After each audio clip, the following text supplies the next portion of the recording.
हम गायत्री मंत्र के जब जाप करते हैं या फिर कोई भी पूजा पाठ वगैरह करते हैं तो हम क्या मांगते हैं? हम सुख संपत्ति, धन, वैभव और हमारे चारों तरफ खुशियाँ हों, हमारे बच्चों के लिए खुशियाँ हों, हमारे बच्चे अच्छे हों, यही सब मांगते हैं। किंतु जो वास्तव में वास्तविकता को जानना चाहते हैं, जो सत्यता को जानते हैं, वो ये सब नहीं मांगते। आपने नचिकेता की कहानी सुनी होगी। वज्रशिवा का पुत्र था नचिकेता। वो उसके पिता ने उसकी ही कुशल क्षेम के लिए यज्ञ किया था। कुछ गाय दान दी थी, जिसमें कुछ गाय दुर्बल थीं, असहाय थीं, कुछ बिल्कुल जिनके दांत हिल चुके थे, घास भी नहीं खा सकती थीं, ऐसी गाय थीं। लेकिन नचिकेता ने कहा, ये पिताजी क्या कर रहे हो आप? ये ऐसी गाय क्यों दान दे रहे हो? पिता ने भी गुस्से में कह दिया, जा तुझे दान देता हूँ मैं। अब पिता ने गुस्से में कह दिया, नचिकेता वहाँ से निकल के चला गया कि किसको दान देते हो मुझे? कि यमराज को दान दे दिया मैंने तुझे, तेरा जा। अब ये बात कहाँ तक सत्य है, कहाँ तक असत्य है पता नहीं। वो यमराज के दरवाजे तक पहुँचा नचिकेता। 3 दिन दरवाजे के बाहर बैठा रहा, क्योंकि यमराज जी वहाँ पर थे नहीं। जब यमदूतों के द्वारा ये समाचार यमराज जी को मिला 3 दिन बाद कि मेरे दरवाजे पर कोई 3 दिनों से बैठा हुआ है, तो उनको यमराज जी थे, बोले ये तो बहुत बड़ा अपराध हो गया। एक अतिथि हमारे दरवाजे पर 3 दिन से भूखा प्यासा बैठा हुआ है और उसका कोई आतिथ्य सत्कार नहीं हुआ। दौड़े गए, नचिकेता को लेकर के आए, बोले बहुत बड़ा अपराध हो गया, तुम 3 दिन से यहाँ भूखे प्यासे बैठे हुए, मांगो 3 बार मांग लो मुझसे, कोई भी तुम। नचिकेता ने सिर झुकाकर कहा, मेरे पिता मुझसे अप्रसन्न हो गए हैं, ऐसी कृपा कीजिए कि उनकी अप्रसन्नता दूर हो जाए। यमराज महाराज बोले, ऐसा ही होगा, दूसरा वर मांग लो। नचिकेता ने दूसरा वर मांगते हुए पूछा, स्वर्ग और मुक्ति को प्राप्त करने का मार्ग क्या है? यमराज ने वह मार्ग भी उसे बताया। यह यज्ञ विधि है जिससे स्वर्ग और मुक्ति प्राप्त होती है। यह भी कहा, आज से यज्ञ का नाम नचिकेता यज्ञ होगा। अब इस यज्ञ का अब तीसरा वर मांगो। नचिकेता ने कहा, यम महर्षि, मेरी तीसरी प्रार्थना आत्मा के संबंध में है। कुछ लोग कहते हैं कि आत्मा है, दूसरे कहते हैं नहीं है। आप बताइए वास्तविकता क्या है? आत्मा क्या है? यम ने प्रार्थना सुनी तो आश्चर्य से बोली, यह तो क्या मांगता है? इस बात को छोड़, मैं तुझे आयु दे सकता हूँ, संसार के सारे सुख दे सकता हूँ, सोने और चांदी के भंडार दे सकता हूँ, दौलत के अंबार दे सकता हूँ, सुंदर स्त्रियाँ दे सकता हूँ, तेरे लिए नाच गाने की दिलकश हृदय लुभाने वाली दुनिया पैदा कर सकता हूँ, तुझे सारी पृथ्वी का चक्रवर्ती सम्राट ही बना दूंगा। यह मुझसे मांग तू। नचिकेता बोला, नहीं महर्षि महाराज, मुझे इन जो भी ये आदमी को तृप्त करने वाली चीज़ें होती हैं, इनसे कोई मतलब नहीं है, क्योंकि इनसे कभी प्यास नहीं बुझती। तुम थोड़ा दोगे, मुझे और चाहिए, तुम और दोगे, मुझे और चाहिए, तुम उससे भी ज़्यादा दोगे तो मुझे और चाहिए, क्योंकि इसकी प्यास कभी बुझती नहीं। चक्रवर्ती राजा बन जाए तो सोने चांदी और के पहाड़ इकट्ठे कर लें, हीरे मोतियों के खजाने कोष भर लें, सुंदर स्त्रियों से महल भर लें, तो भी एक दिन यह सब समाप्त होने वाला है। मनुष्य खाली हाथ आया है और खाली ही हाथ चला जाएगा। यह सब कुछ नाश हो जाएगा। मुझे इसकी इच्छा नहीं। आप मुझे आत्मा के ही संबंध में बताइए। न जाने कितने लोग हैं जो मेरे जैसे हैं, उनमें से अरबों मेरे जैसे हैं, अरबों मुझसे भी श्रेष्ठ हैं और अरबों मुझसे भी बुरे हैं। मृत्यु का प्रबंध करने वाले यमदेव, आप मुझे जो मैं जानना चाहता हूँ वह बताइए। कैसे भी करें, मृत्यु तो अवश्यम भावी है। अनाज की तरह लोग पैदा होते हैं, अनाज की तरह ही पकते हैं, बूढ़े होते हैं और मरते हैं, अनाज की तरह ही फिर से नया रूप ले लेते हैं। और मरना तो है ही, तो फिर मरने से क्या डरना? आप मुझे इन चीज़ों में का भ्रम में मत डालिए। मैं जानता हूँ कि ये चीज़ सब नाशक है। मुझे तो आप बस आत्मा का रहस्य बता दीजिए कि आत्मा का क्या रहस्य है। और गलत नहीं कहा था नचिकेता ने। ये सब कुछ नश्वर है। इसीलिए मैं कह रही हूँ, एक आम मानव क्या मांगेगा गायत्री माता से? इन सब चीज़ों के को ही तो मांगेगा जो यमराज महाराज ने नचिकेता को देने को कहा। और कोई आम सा मनुष्य होता तो शायद इतना खुश हो जाता कि मुझे चक्रवर्ती सम्राट बना रहे हो, सोने चांदी के अंबार दे रहे हो, भंडार भर रहे हो मेरे सामने, दौलत के अंबार, सुंदर स्त्रियाँ, सब कुछ मिल रहा है मुझे, तो मुझे किस चीज़ की कमी है? और वो शायद इन चीज़ों को लेकर के बहुत खुश हो जाता। लेकिन नचिकेता ने कहा, नहीं, मुझे ये सब नहीं चाहिए। इनसे मेरे दिलों में शांति नहीं होगी। हर समय एक तनाव में, मस्तिष्क में मेरे तनाव रहेगा। मुझे ये सब क्यों चाहिए? मुझे ये सब नहीं चाहिए। अंत में यमराज महाराज हारे। और यमराज ने जब देखा कि नचिकेता किसी के लोभ में नहीं आता तो बोले, सुनो नचिकेता, ये दो ही रास्ते हैं, एक श्रेय का मार्ग है, एक कल्याणकारी रास्ता है, दूसरा प्रेम मार्ग है, प्यारा लगने वाला रास्ता है। एक रास्ता वह है जो प्रिय लगता है, हमें बहुत प्यारा लगता है। जिस प्यारे रास्ते की तरफ जो दौड़ता है उसे कुछ नहीं मिलता, लेकिन कष्टों भरे इस श्रेय मार्ग पर, कल्याणकारी मार्ग पर जो चलता है वही सब कुछ है। फिर यमराज महाराज ने कहा, जो बुद्धिमान हैं, जिनके पास सूझबूझ है, समझ है, वे श्रेय मार्ग को ही अपनाते हैं, कल्याण करने वाले रास्ते को ही अपनाते हैं, उस पर ही चलते हैं, उस पर चलना आरंभ कर देते हैं। और जो उस पर चलते हैं वो आत्मा को जान जाते हैं। इस तरह से जो प्रिय लगने वाले रास्ते पर चलते हैं, कष्टों को जो सह नहीं पाते, जो सारी दुनिया में बस इसीलिए घूमो फिरो नाचो गाओ इस तरह से मौज मनाने की बातें करते हैं, उनके पास कुछ भी नहीं रहता। तुम आत्मा का रहस्य जानने आए हो तो मैं आत्मा का रहस्य बताऊंगा। इस तरह से कह के यमराज महाराज ने आत्मा का रहस्य बताया। तो देखिए, कोई आम मनुष्य होता तो कितना खुश होता कि मुझे तो सब कुछ मिल गया, मुझे क्या नहीं है, मेरे पास सब कुछ है, चक्रवर्ती सम्राट बना रहे हैं मुझे महाराज। लेकिन नचिकेता ने सब कुछ भुला दिया, कहा नहीं, मुझे ये नहीं चाहिए। तो जिनके भी मेरे पास जितने भी साधक हैं, कमेंट आ रहे हैं कि हम तो इतने सालों से तपस्या कर रहे हैं, हमें कुछ नहीं मिला, हम इतने सालों से तपस्या कर रहे हैं, हमें कुछ नहीं मिला, इतने वर्षों से गायत्री मंत्र का जप कर रहे हैं, हमें कुछ नहीं मिला। तो भैया, गायत्री जप एक तपस्या है, साधना, गायत्री साधना तपस्या होती है। क्या कुछ नहीं मिलता गायत्री साधना से? आप ये देखिए, गायत्री साधना को यदि आपको अपने मनोरथ सिद्ध करने होते हैं, अपने मनोरथों को प्राप्त करना है पूरा, तो तुम्हें विश्वामित्र तो बनना ही पड़ेगा। विश्वामित्र जिन्होंने गायत्री साधना के लिए सब कुछ त्याग दिया, अपना राज्य पाठ सब कुछ त्याग दिया। जब ब्रह्म ऋषि के तप को देखा, एक ब्रह्म ऋषि के तप इतना ज़्यादा होता है कि एक राजा का बल उसके सामने कुछ भी नहीं, तो उन्होंने सब कुछ त्याग दिया। ये गायत्री साधना से प्राप्त होता है। इसलिए आप कुछ ही वर्ष किए आपने गायत्री साधना, और वो भी कितना करते हो, 1 माला 2 माला 3 माला 4 माला 5 माला, 1 घंटा आधा घंटा, इतने में ही तुम सोचते हो कि तुम्हारे लिए इतना बड़ा फल मिल जाए कि हम तो अनुष्ठान कर रहे हैं, ये कर रहे हैं, वो कर रहे हैं, आपको इतने बड़े फल मिल जाए, इतने बड़े फल प्राप्त हो जाए। तो भैया ऐसा नहीं होता है। सब कुछ प्राप्त करने के लिए, गायत्री अनुष्ठानों को सफल करने के लिए विश्वामित्र बनना पड़ता है, विश्व का मित्र बनना पड़ता है।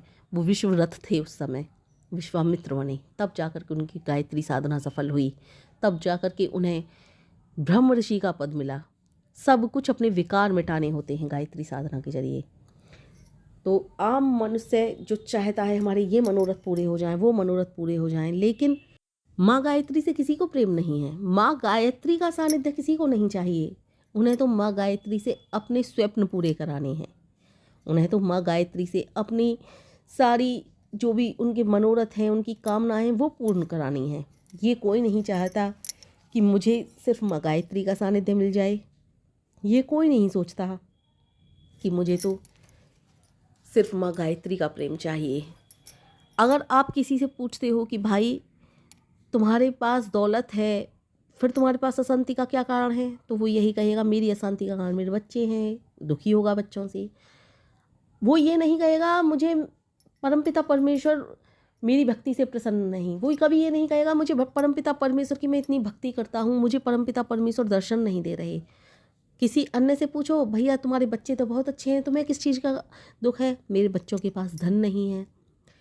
तो इस तरह से हर मनुष्य का अपना अलग अलग किसी न किसी कारणवश दुख होगा, किसी को शारीरिक कष्ट होगा, किसी को किसी प्रकार की परेशानी होगी, किसी के मस्तिष्क को चैन नहीं, कोई डिप्रेशन में किसी कारण से जा रहा है, लेकिन कोई ये नहीं सोचता कि हमें तो माँ गायत्री से प्रेम करना है, कोई ये नहीं सोचता हमें तो परमपिता परमेश्वर से प्रेम करना है। जो गायत्री मंत्र के साधक हैं शायद उनको तो माँ थोड़ा थोड़ा ज्ञान देती हैं, लेकिन सभी साधकों में फिर भी ये जो अंदर की बातें हैं वो नहीं जाग पाती। वो यही सोचते हैं कि गायत्री साधना सिर्फ सुख संपत्ति के लिए होती है, वो ये सोचते हैं कि गायत्री साधना से हम सारे वैभव सारे सुखों को प्राप्त करेंगे। उनको ये कहाँ पता होता है कि गायत्री साधक तो सिर्फ माँ गायत्री के प्रेम के लिए जीने लगता है। उनको ये कहाँ पता होता है कि गायत्री साधना यदि सफल करनी है तो विश्वामित्र बनना पड़ता है उस सफलता को प्राप्त करने के लिए। सभी मनोरथ पूर्ण होते हैं, सभी कामनाएं पूर्ण होती हैं, लेकिन क्या आपके पिछले जन्म के कर्म इतने अच्छे थे जो आपके सारे मनोरथ पूर्ण हो जाएं, सारी कामनाएं पूर्ण हो जाएं? सारे मनोरथ, सारी कामनाएं पूर्ण भाग्य से भी तो होती हैं। कितना कठिन तप किया है आपने, कितनी ज़्यादा कठिनता से तप कर रहे हो आप। क्या इतना कठिन तप कर रहे हो कि तुम्हें कुछ नहीं चाहिए, सिर्फ माँ गायत्री का ही प्रेम चाहिए? तो फिर मनोरथ पूर्ण करने वाली बात ही कहाँ से आई? फिर तो सब कुछ छोड़ दो, दुख भी उनके, सुख भी उनके, फिर तो सब कुछ उनका है। फिर ये क्यों सोचते हो कि हमें माँ ने ये नहीं दिया, वो नहीं दिया? और अगर तुम्हें ये सब चाहिए ही तो फिर इस बात को देखो कि कितने दिनों से गायत्री जप कर रहे हो, कितने जप कर रहे हो, कितनी माला कर रहे हो, कितनी सच्ची श्रद्धा है तुम्हारे अंदर। मनोरथ ना पूर्ण होने के ऊपर भी बहुत सारी बातें होती हैं, जैसे आपके पूर्वजन्म के कर्म कैसे हैं। यदि आपने हर प्रकार से हर व्यक्ति के बीच में अड़चन लगाई होगी तो आपके मनोरथ कैसे पूर्ण हो जाएंगे? नहीं हो पाएंगे कभी भी। जैसे कि आपकी कोई बेटी है, वो पढ़ना चाहती है, आप पढ़ाना चाहते हैं, लेकिन आप किसी जन्म में किसी के दादी बाबा रहे तो आपने अड़चन लगाई कि नहीं ये नहीं पढ़ेगी, और इस जन्म में आप पढ़ना चाहते हो तो तुम्हारे लिए पढ़ाई कहाँ से मिल जाएगी? नहीं मिल पाएगी, क्योंकि तुमने कभी किसी ना किसी जन्म में उसके लिए अड़चन पैदा की थी। तो वो अड़चन परमपिता परमेश्वर कहीं ना कहीं तो बदला लेंगे, और ब्याज समेत मिलता है। वो तो मैंने आपको कितनी वीडियो में बता दिया। जैसे कि आप आज खाने के एक एक दाने को मोहताज हो रहे हो, वो क्यों हो रहे हो? क्योंकि आपने किसी ना किसी जन्म में किसी के हाथों से, बहुत भूखे व्यक्ति के हाथों से खाना फेंका होगा, और उसे उस खाने के अलावा दूसरे खाने की कोई उम्मीद भी ना होगी, और तुमने उसका वो अपने अहंकारवश शायद वो खाना फेंक दिया होगा, किसी भी कारणवश फेंका हो, किसी उसको आप राजा महाराजा रहे हो, उसको सजा देने के तौर पर फेंका हो, इसलिए आप शायद एक एक दाने को मोहताज बन गए हो। मनोरथ पूर्ण होने के पीछे बहुत सारे आपके कर्मों के संस्कार लगे होते हैं। जैसे कि आप कभी किसी जन्म में राजा महाराजा हो, राजा महाराजा होने के बाद आपके जेल में बहुत सारे कैदी हैं, उनको सजाएं दे रही हैं, लेकिन जिस आपको पता चली कि ये कैदी नहीं है और आप बहुत ज़्यादा क्रूर राजा हो, तो आपने उसको बिना बात की सजा दी, तो उसकी भी तो सज़ा आपको मिलेगी। अब वो शारीरिक कष्ट आपको झेलने होंगे, ब्याज समेत झेलने होंगे, जो आपने शारीरिक कष्ट किसी अन्य को दिए। अब इसी तरह से लगा लीजिए, धन दौलत के ऊपर किसी का ले कर के खाया है आपने, कभी किसी का दिया ही नहीं, और उसी के बाद आपके ने दूसरा जन्म ले लिया, और वो कर्जा तो आपके पास रह गया ना, तो वो कर्जा कहीं ना कहीं तो आप पटाओगे। यही इसी कारण आज आप पैसे के लिए दुखी हो। तो सारी कहानियाँ भाग्य से अगर मिलती हैं तो वो कर्मों के ही कारण मिलती हैं। मनोरथ क्यों पूर्ण नहीं होते? क्योंकि कर्म ही हमारे ऐसे हैं। हाँ, लेकिन इस बात को ज़रूर कह रही हूँ, गायत्री जप के द्वारा आपकी बुद्धि फिर सुधरने लगती है धीरे धीरे, और फिर आप इस तरह का कार्य नहीं करते हो। पूर्व जन्म के जो संस्कार थे आपके, जो आपने गलत कार्य किए थे, उन गलत कार्यों को पीछे छोड़ते चले जाते हो, क्योंकि आपकी बुद्धि सुधरने लगती है। लेकिन आपका अच्छे कर्म थे पिछले जन्म में, तो आपके संपूर्ण मनोरथ सिद्ध होंगे, चाहे वो कोई भी मनोरथ हो। और यदि आपने कर्म ऐसे किए हैं तो आप गायत्री जप कर रहे हो, फिर माँ गायत्री को दोष देते हो, हम तो इतने दिनों से गायत्री साधना कर रहे हैं, हमारे मनोरथ ही पूर्ण नहीं हो रहे। कैसे मनोरथ पूर्ण हो जाए भाई? गायत्री साधना ही नहीं, आप कुछ भी कर लीजिए संसार में, यदि आपने कभी किसी को पिछले जन्म में या किसी जन्म में दिया नहीं है, लिया ही लिया है, तो आपको देने वाला भी तुम्हें कैसे दे देगा? क्योंकि आपने तो सदैव छीना है, आपने तो सदैव लेना जाना है, आपने देना जाना ही नहीं, तो आपको वो कैसे दे देगा? चाहे कोई भी साधना कर लेना, गायत्री साधना ही नहीं, आप कोई भी साधना कर लेना। और आपको सत्य बताऊं, ये बहुत बड़े बड़े महानुभावों का कहना है कि जो कुछ भी गायत्री साधना से मिलता है वो किसी अन्य साधना से मिल ही नहीं सकता, और जो किसी अन्य साधना से मिलता हो वो गायत्री साधना अवश्य देगी, लेकिन जो गायत्री साधना से आपको प्राप्त नहीं हो सकता वो किसी अन्य साधना से प्राप्त नहीं हो सकता। क्योंकि गायत्री साधना से सब कुछ प्राप्त हो सकता है, सब कुछ संसार में। और अगर आप गायत्री साधना नित्य प्रति कर रहे हो, आपके मनोरथ सिद्ध नहीं हो रहे हैं, तो कहीं ना कहीं आपको उम्मीद बना करके रखनी चाहिए कि जब मेरे कर्मों का जो कांटा है वो कटेगा, तब जा कर के मेरे कहीं ना कहीं मनोरथ सिद्ध होंगे, और ज़रूर मेरे मनोरथ पूर्ण होंगे, ज़रूर माँ गायत्री मुझ पर दया करेंगी। बस सच्ची श्रद्धा, सच्ची भक्ति से हमारे लिए आवश्यकता है तो गायत्री मंत्र के जप करने की। हम निरंतर गायत्री मंत्र के जप करते चले जाएं तो एक ना एक दिन हमारे मनोरथ अवश्य पूर्ण होंगे, अवश्य पूर्ण होंगे।